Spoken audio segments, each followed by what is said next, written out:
Following the release of episode 3, both the audience and critic response to The Acolyte is going down, something Grace Randolph found out when she asked her own audience how excited they were for what comes next from Star Wars. It did not go well.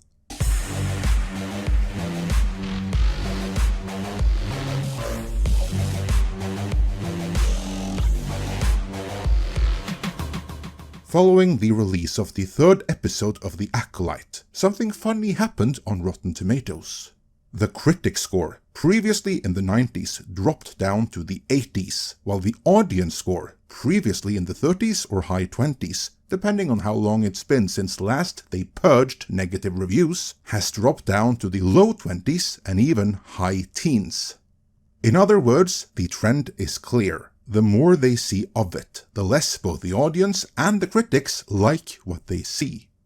It's almost as if people aren't responding well to the fact that lesbian space witches are now an official, important part of Star Wars canon, which is the actual and literal title of a piece in Pink magazine, and something they take great pride in. But not too many others do. And the Daily Dot took great offense to that.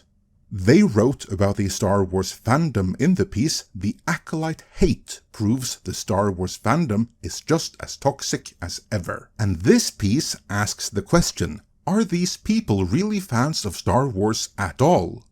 The piece proper begins, "Has there ever been a modern Star Wars property not embroiled in controversy? It's hard to think of an example." Well, I guess it might be hard for this writer who is only out to nail the fans, so allow me. Most recently, Andor. The majority of the fanbase, by that time already scorned, never bothered checking it out, but by all accounts that was a really good series, so no controversy there, despite it having a ton of diversity and women, even some gay ones. And preceding Andor, Rogue One. To be clear, there was lots of controversy behind the scenes with what went into making it, changing directors and all, but there was very little controversy with the end product as it appeared on screen. Also, Mando, Seasons 1 and 2. No issues there either. See? Wasn't that hard to think of any examples, but let's get to the meat of the article.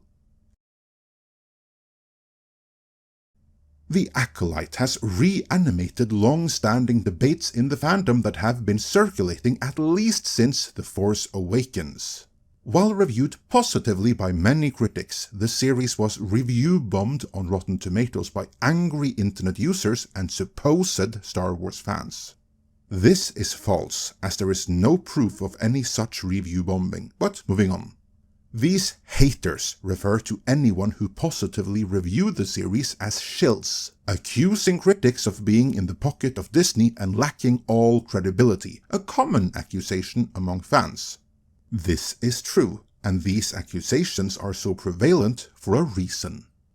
Moving on with the article. While it's true that a certain subset of Star Wars fans are sticklers about maintaining canon, the overarching discourse here is not about narrative discrepancies, it's about bigotry.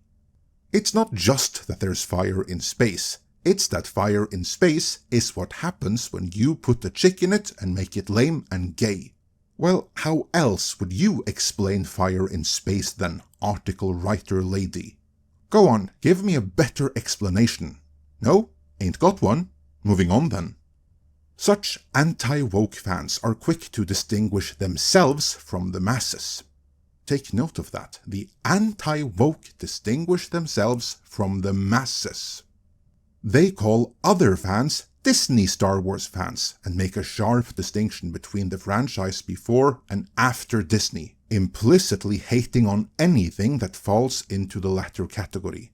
Though here I would like to add, with the exception of Rogue One, Andor and Mando Seasons 1 and 2.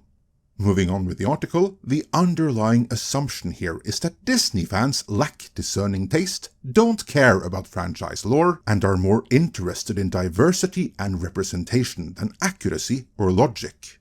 This is all true, with one exception. Like all other chills running interference, This article makes the underlying assumption that the pre-Disney Star Wars fans are a small minority that distinguish themselves from the implied masses of Disney fans. And that simply is not true. There is no data to support that. Quite the contrary. It is the Disney Star Wars fans that are the minority, while the masses are made up of pre-Disney Star Wars fans, the ones this article labels as the anti-woke. Yet they are the masses, and that is what we see on Rotten Tomatoes as well. There's no review bombing, it's the masses having their say. Anyone who doesn't understand that will suddenly find themselves at odds with their own audience, something Grace Randolph just discovered. Before we begin addressing Grace Randolph being called out by her own audience for seemingly running interference for the Acolyte, we must address our own audience who caught us in making a horrible mistake in our previous video. In it, I said the wife of Lucasfilm creative director Dave Filoni allegedly identifies as a witch, and that she just might have something to do with the ascension and positive portrayal of witches in Star Wars under the reign of her husband. But in the corresponding video part of the presentation, we made a mistake, which Michael A. Bomer 2871 spotted, and he told us, "Hey guys, just thought I'd let you know that the woman with Filoni in your picture is Valerie Perez and not his wife, Annie Convery. He is not that lucky. His wife looks more like Anne from the movie Misery." Some fact-checking confirmed that this is indeed correct, so my apologies to Valerie Perez, who while pictured with Dave Filoni in the image we used, is not the wife of Dave Filoni, and also, insofar as we know, she does not identify as a witch. The one who does that is the actual wife of Dave Filoni, who looks like this.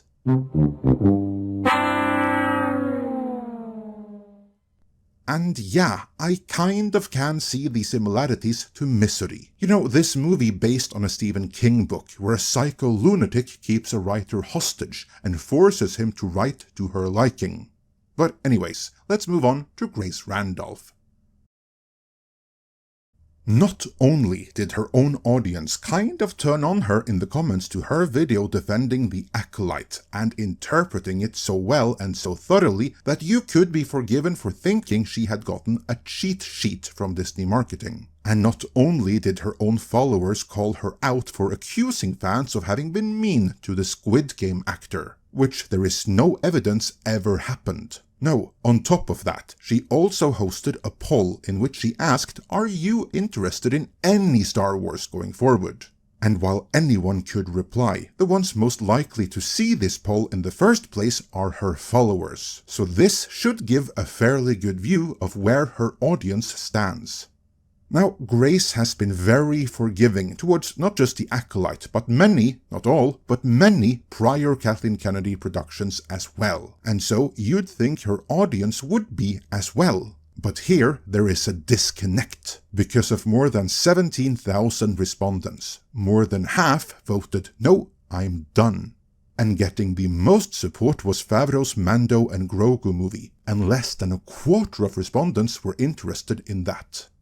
A pitiful 15% were interested in the upcoming Filoni movie set to round out the Mandoverse and finish Thrawn's story, while very conveniently, the Rey movie, which we are led to believe is due to start filming later this year, was absent from the poll.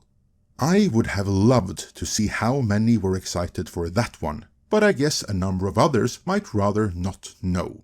Either way, when you have this kind of disconnect between someone so pro-Acolyte as Grace Randolph and her own audience, then that only goes to show that there is no audience to speak of for the Acolyte, period. For years now, Hollywood has operated under the delusion that if you include everyone on screen, then everyone will come. But the Acolyte should disabuse of that notion. In reality, inclusion is exclusion, and the Acolyte is the most exclusionary Star Wars series ever made. The numbers are bad now, but I can almost guarantee you they will be far worse as more episodes are released, and we'll be here to cover it. To make sure you don't miss out on any of that coverage, please smash the like on this video, hit subscribe if you haven't, and indicate you want notifications. With that, let me know your thoughts on all of this in the comments.